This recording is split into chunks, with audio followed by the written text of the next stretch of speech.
day at the office? Backache from bending over a hot stove all day? Want to get away from it all? We offer you Escape.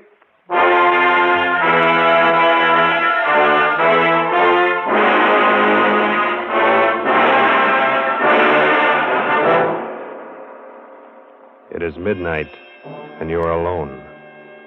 Suddenly the room is plunged into darkness. You sit frozen with terror, because something is there behind you. Something you feared would come. Something from which you must escape. Escape, produced and directed by William N. Robeson, and carefully plotted to free you from the four walls of today for a half hour of high adventure.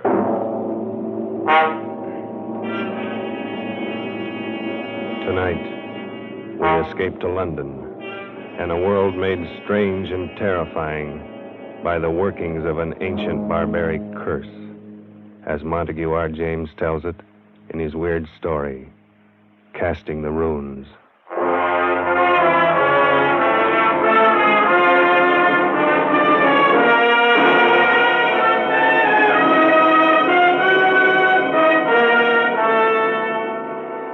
My name is Edward Dunning.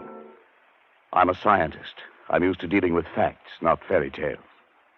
I'm regarded as Britain's leading authority on medieval life. And as such, I've studied much of the ancient fears and barbaric superstitions of those times. I should have been the first to scoff at any suggestion that the ancient powers of evil, the black magic of Teutonic days, could be believed and practiced in the 20th century. A few weeks ago, I should have laughed had you told me that a curse, a hex, could kill a man. Today, I cannot laugh. It has happened to a man I know of. And now, it's happening to me. My first presentiment of danger came on that day a few weeks ago when I dropped in to see Alfred Smythe, Secretary of the National Science Association, and found him in a state of irritation. Blast it all, Dunning. I almost wish you hadn't been so brutally honest in your report on that Carswell paper. Why? What's the trouble? Oh, he's such a frightful fellow. He's raising a terrible row. You mean Carswell himself? Yes, it's bad enough a vicious charlatan like that calling himself a scientist. But now he's taking all his vindictiveness out on me. Sorry, old chap. It's really me he'd like to get at. As a matter of fact, that's just what his last letter was about. He wants to know what supposed authority wrote the report rejecting his paper. You didn't give him my name. Heavens, no. As a matter of fact, Dunning, I haven't and I won't, and for a very special reason. Call it silly, call it crazy, call it what you will. I have an uncanny feeling about that man Carswell. Why? Do you know anything about him? Nothing. I've never seen him. I only know that he wrote a paper called The Truth of Alchemy. It was hopeless. Precisely. And why was it hopeless? Well, besides being abominably written, it was supposed to prove that alchemy, black magic, and such rot actually exists. I think the man really believes it. Undoubtedly he does, and that's what I mean. He lives in an isolated old house in Warwickshire. He's rarely seen elsewhere, and in his whole career he's written only two things. This paper and a history of witchcraft published 10 years ago. Yes, of course. I remember now. So that's the man. Yes, and that book was even worse than this paper. The man has a warped mind. I'm sure he's tried every unhealthy experiment in alchemy, witchcraft, and black magic. There's no telling to what lengths of vindictiveness a man like that might go. Well, it does sound a bit queer, but... Not queer, Dunning. Evil. Oh, come. Man has a right to believe what he likes. He has a right to be angry with me. Here I've glibly scoffed at the man's life's work. Well, perhaps I'm being overly suspicious and imaginative, but I think there's more than anger involved here, Edward. This may sound fantastic to you, but, well, John Harrington wrote the report condemning that witchcraft book of Carswell's 10 years ago. 3 months later, Harrington was dead. But, Alfred, what's the connection? Harrington died under very peculiar circumstances. He was walking home alone late one night, and suddenly he screamed, broke into a run, lost his hat and stick, and climbed up a tree. A dead branch gave way. He fell and broke his neck. No one's ever been able to explain why it happened. Come now, Alfred. Surely you're not suggesting... I don't know what I'm suggesting. I only know that after he reviewed Carswell's book, John Harrington didn't have a moment's peace. Now, you've written an unfavorable review of this paper. If I were you, I should keep that fact well hidden. Oh, Alfred. Well, that's ridiculous. Why?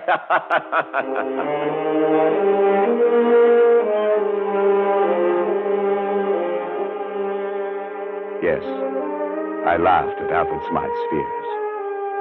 How could I have known then that I was to feel the same terror, the same agonized fear which gripped the heart of John Harrington as he crouched, panting, on the branch of a tree, for another moment or two of life, while beneath him the thing came closer and closer. I'd almost forgotten the incident when, a few nights later, I was riding home on a late train. I was half drowsing in my seat, barely keeping awake by looking idly at the car card advertisements. The man directly opposite me must have been doing the same, because suddenly I heard him say, "Here now, what can that one be advertising?" I followed his eyes to the window beside my head. What I saw brought me bolt upright in my seat. In memory of John Harrington, died September 18th, 1937, by falling from a tree. 3 months were allowed. Blimey, what do you say that means, sir? Well, I don't know. But I did know. Smythe had been right. The affair with Carswell was not over, but only begun. I asked the conductor about the card, but he was as puzzled as I was. He had never seen it before. The card must have been put there expressly for me. That meant that Carswell knew it was I who had reviewed his paper. How had he found out? I got the answer the next day. I was in the select manuscript department of the British Museum doing some research in the quiet, almost deserted room. I'd been working steadily for an hour, oblivious to my surroundings, when suddenly, just at my shoulder, I heard a voice. "Edward Dunning, you are allowed 3 months. I swung around in my seat. There was no one within 20 feet of me. I sat for a moment, shaken, and then I stooped to pick up the papers I had brushed to the floor. I straightened up to find a stout, elderly gentleman standing in front of me. Excuse me, sir. Yes? May I give you this paper? I think it should be yours. Oh, yes, so it is. I thought I had them all. This one seemed to have slid across the floor. Thank you very much. Not at all, sir. Good afternoon. He walked slowly away and out of the door. A kindly, stout old gentleman. But there was something about him that made me feel strange. I went over to the attendant. Yes, Mr. Dunning? Did you notice that gentleman I was just speaking to? Oh, yes, of course. Can you tell me his name? Why, that's Mr. Carswell. As a matter of fact, he was asking about you only the other day. Asking about me? Well, he asked who were the great authorities on medieval science. Of course, I told him you were the only one in the country. Oh, I see. Would you like to meet him, Mr. Dunning? I'll see if I can... No. No, thank you.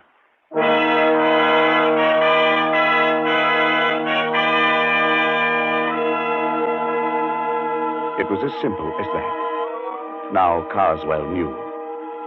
What would be his next move? What was I to expect? I reached home at dusk, and trouble stood on my doorstep in the long face and stooped form of my family doctor. I've had to upset your household arrangements, I'm sorry to say, Dunning. I've had to send both your servants to hospital. But what happened? Something like ptomaine poisoning, I should think. It's nothing serious. Well, what could have caused it? Well, that's the rather odd thing. They tell me they bought some shellfish from a hawker and headed for lunch. I've made inquiries, but I can't find that a hawker called at any other house on this street.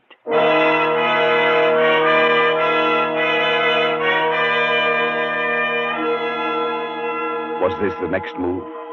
If so, it had succeeded. I was alone in the house, and my nervousness increased as darkness closed in and the hours advanced toward midnight. I went to bed, but almost immediately I thought I heard something. My study door opening downstairs.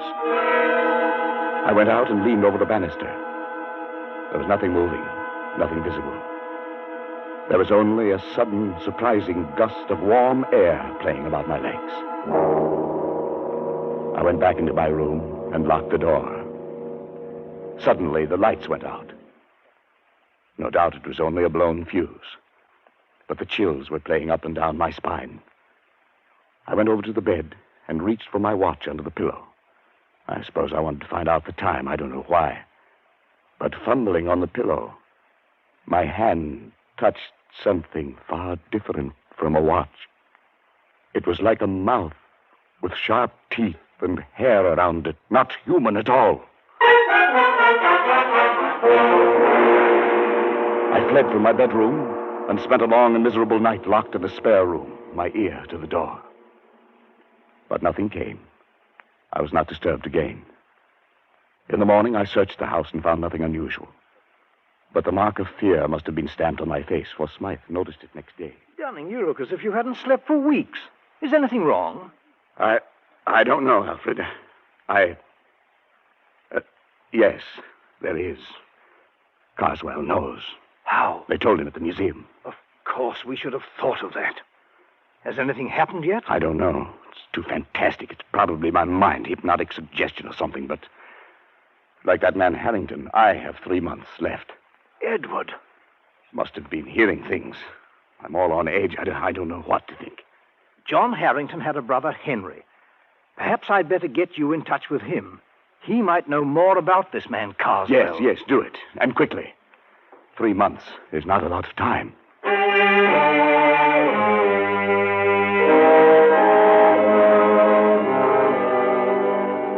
It was arranged.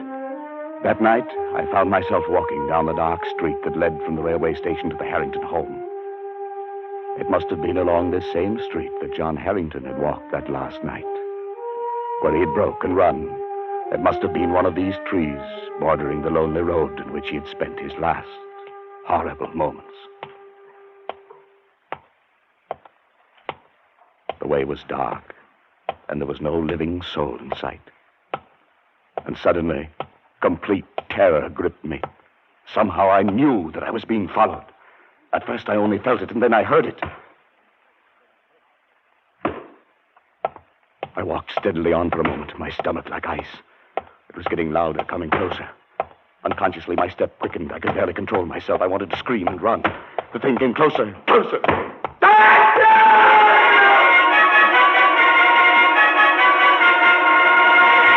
I confess, I broke and ran madly for my life. I was at a little side street. I turned down it, doubling back toward the railway station. I thought I would never make it. But finally, bright lights loomed before my eyes, and I think that I never have been so grateful for human companionship. There's no need to run, sir. The 840 won't be along for another 5 minutes. I felt very foolish. I couldn't bring myself to walk back down that street to Harrington's. I could only take the train home furtively and call Harrington next morning to beg his forgiveness. He seemed very understanding and asked no questions. Undoubtedly, Smythe had told him something about me. At any rate, he agreed to visit me at a place 2 nights later. And when he arrived and was made welcome, he began to talk about his brother. Yes, Mr. Dunning. John was in a very bad state for weeks before the accident, if that's what it was. The principal thing seemed to be the notion that he was being followed. It became an obsession. Yes, I know. I don't think his death was an accident. Then perhaps you can explain it? No. But I have one clue. Your brother reviewed a book very severely not long before he died. Just lately, I happened to cross the path of the man who wrote that book. And his name, of course, is Carswell. That's right. Well, as far as I'm concerned, that does it. Before he died, John was beginning to feel, much against his will, that Carswell was at the bottom of his trouble. Why? Well, it doesn't make sense. None of this does. But tell me. My brother liked music. He went to all the concerts in town, and he made a hobby of collecting the programs. One night, about 3 months before his death, he brought one home and showed it to me. I nearly missed this one, he said. It seems he'd lost his and was hunting for it under his seat when a neighbor, a rather stout elderly gentleman, offered to give John his. The kind gentleman was Mr. Carswell. Undoubtedly. I started to leaf through the program and noticed on the second page some rather curious letters, carefully written there in black and red ink. Neither of us could make much of it, except that the letters seemed to be runic. Runes. Runes, of course. Well, John thought it might be important, and debated whether he shouldn't try to return the program to the stout gentleman. But just then the door blew open, and a gust of air, of strangely warm air, blew into the room. In a flash, it took the program and blew it straight into the fire. Yes, your brother was right. He should have returned it. There was nothing to be done then. No, perhaps not. But do you know what runic letters mean? Well, they're old pre-Druid script, I believe. The kind of writing the barbaric tribes used long before the Romans invaded Britain. Yes, that's right. Casting the runes, they used to call it in the old days. Casting the runes. What do you mean? Well, it was a curse, a hex. In primitive England, people thought by casting the runes, that is, handing a person a piece of paper with certain runic letters on it, that you could put that person out of the way, destroy him. It's an old superstition. And the only way to lift the curse was to return the paper to the one who gave it to you. To give it back without his knowing it. What? I don't believe that kind of nonsense. Neither do I. Then what was it that killed John? I don't know. Perhaps his fear of the runes, perhaps brooding about it, becoming neurotic, thinking he saw things and heard things and touched things that weren't there. Perhaps his own mind drove him to death. And what's the difference once you're dead? No difference at all. Casting the runes. Oh, it's rubbish. Yes, of course, but... Good heavens. What is it? I just remembered that day at the British Museum. He cast the runes on me.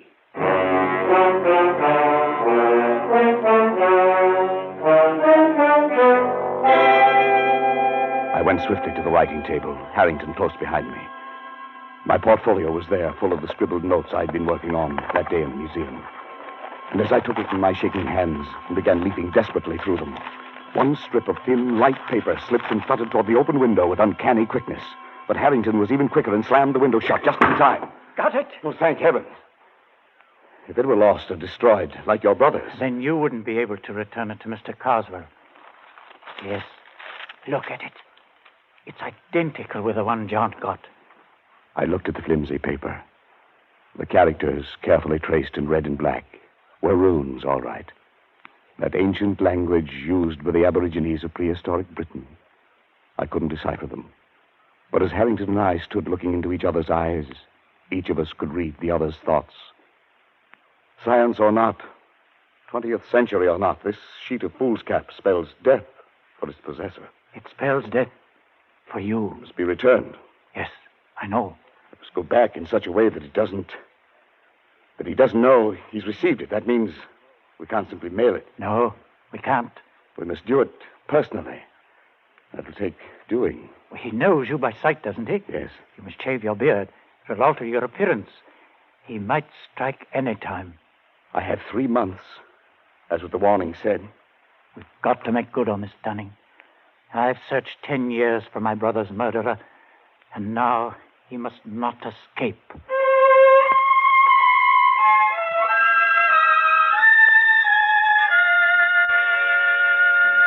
I dare not go near Carswell, so Harrington volunteered to keep a watch on him, to let me know when our chance came to return the runes, if it was ever to come. It was only a night or two after Harrington was there that I arrived home and found a calendar had come in the mail. When I examined it, I found everything after November 19th had been torn out. The next night, I had another envelope of the mail. This time it was a woodcut, an illustration torn out of a book, showing a dark, moonlit road and a man walking on it. And right behind him came a huge, dark shape, some awful demon creature. Under it were written some lines from the Ancient Mariner. And as I sat alone and read them aloud, I felt that now familiar gust of warm air playing about my legs. The man walks on and turns no more his head, because he knows a frightful fiend doth close behind him tread.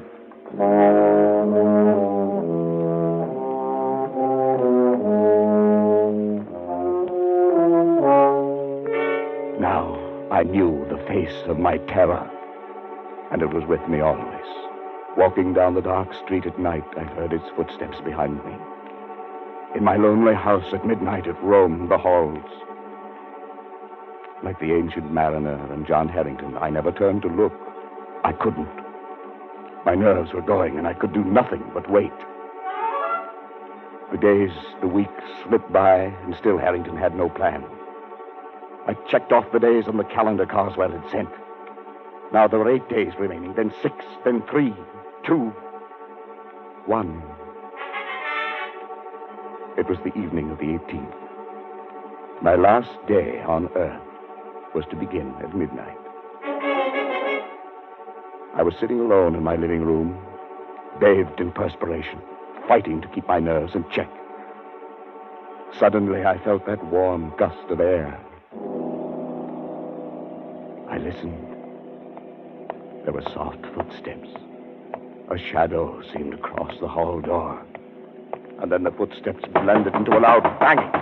No, not yet! I still got 1 day more! Not yet! Harrington, it's me. Oh, thank heaven. Harry, What's the matter, man? What is it? it was you knocking on the door. Your footsteps. Yes, of course. Oh, thank heaven. I thought I... Look, man, you've got to pull yourself together. It's tonight we have our chance. What chance? Carswell leaves Victoria Station by boat train tonight at 10. I'll get on with him there.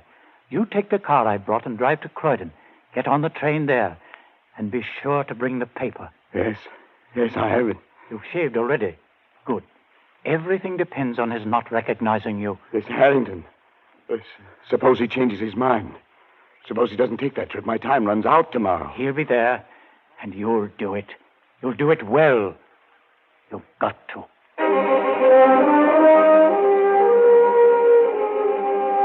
I stood on the platform at Croydon, my mind in a daze.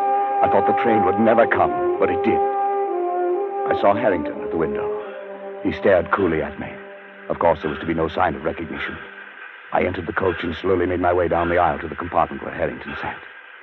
Opposite him, staring full into my face, was Carswell. He looked up as I sat down. His eyes were heavy-lidded, his face bland. It was impossible to tell whether he knew. The train started. The next stop was Dover, the end of the line. My last chance. It was time to cast the runes.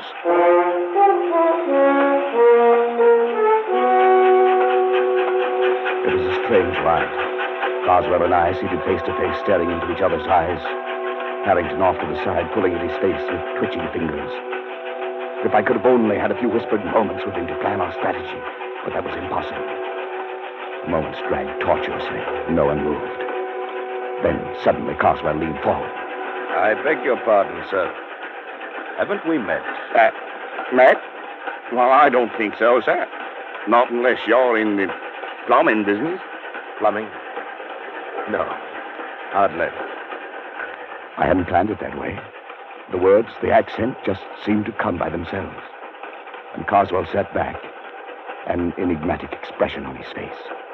I wished desperately to know what he was thinking. Then suddenly he got up and went out into the corridor. Was this my chance? I was about to slip over to his bags to see if there were ways to secrete the rooms within them, when I caught Harrington's eye and read a warning in them. Carswell from the corridor was watching, waiting to see if we recognized each other. I muttered a prayer of thanks I hadn't moved. Carswell came back and took his seat. As he did so, wild, exultant hope surged up in my throat, for something slipped off his seat and dropped noiselessly to the floor. It was his ticket case, and he didn't see it. It was a small cardboard ticket case with a pocket on the cover. If I could just get to it and slip that tiny piece of paper into that pocket. For 15 agonizing minutes, I sat there and stared at it. If only Carswell would go out. But he sat stolidly staring straight ahead. We were coming into the outskirts of Dover, the train slowing down. Suddenly, Harrington stood up, reached up to the rack above Carswell to get his coat and bag. I stared at him blankly for a moment, surprised by his sudden clumsiness. And then I realized what he was up to. The bag, the coat, a briefcase, all came tumbling down upon Carswell. What the devil? Oh, I say I'm sorry. I'm terribly sorry. Clumsy fool, you might have injured me. What were you trying to do? Well, It was my only chance. Carswell stood facing Harrington. I reached down, got the ticket case, and with trembling fingers slid the paper into the pocket. He turned sharply to me, and I extended the case toward him. Excuse me, sir. Is this yours? Yes, it's my ticket case. Where'd you find it? Here on the floor. Must have dropped off when... Yes. I'm much obliged to you, sir. Not at all. Not at all. He looked at me fiercely, his rage at Harrington still twisting his face into a devil's mask. Then he glanced briefly into the ticket case and put it into his pocket.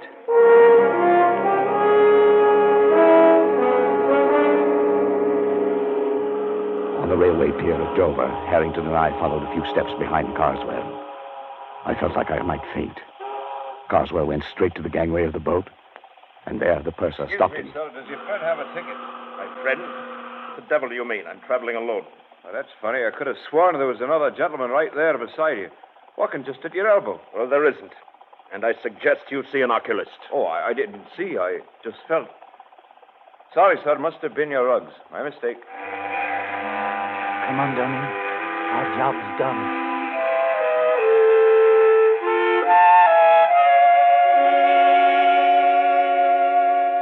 I didn't sleep that night.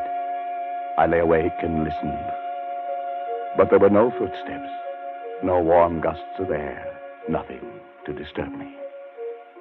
All day I felt remarkably free, although this was to have been my last day on Earth. But only just now, when Harrington came in, could I really relax. Well, Dunning, have you seen the afternoon paper yet? I know. Not yet. Well, here, look at it. On the second page. There. Abbeville, France. An English traveler examining the front of St. Wolfram's Cathedral today was struck on the head and killed instantly by a stone falling from the scaffolding. A note of mystery was added by the fact that although the cathedral was undergoing repairs, no workman was on the scaffolding at the time of the accident. The traveler was identified by papers found on him as a Mr.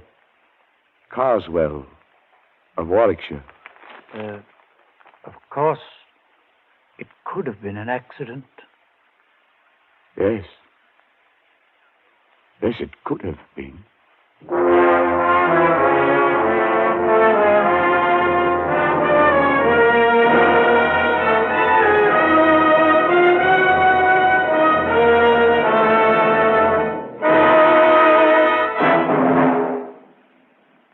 Escape is produced and directed by William N. Robeson, and tonight brought you Casting the Runes by Montague R. James, adapted for radio by Irving Ravitch and John Dunkel, with John McIntyre as Edward Dunning, Jan Wolfe as Harrington, and Bill Conrad as Carswell. The special musical score was conceived and conducted by Cy Fure. Next week, you are trapped in a hidden valley, high in the Andes, walled in by sheer rock precipices, and surrounding you, closing in on you, is a band of blind men who want your eyes.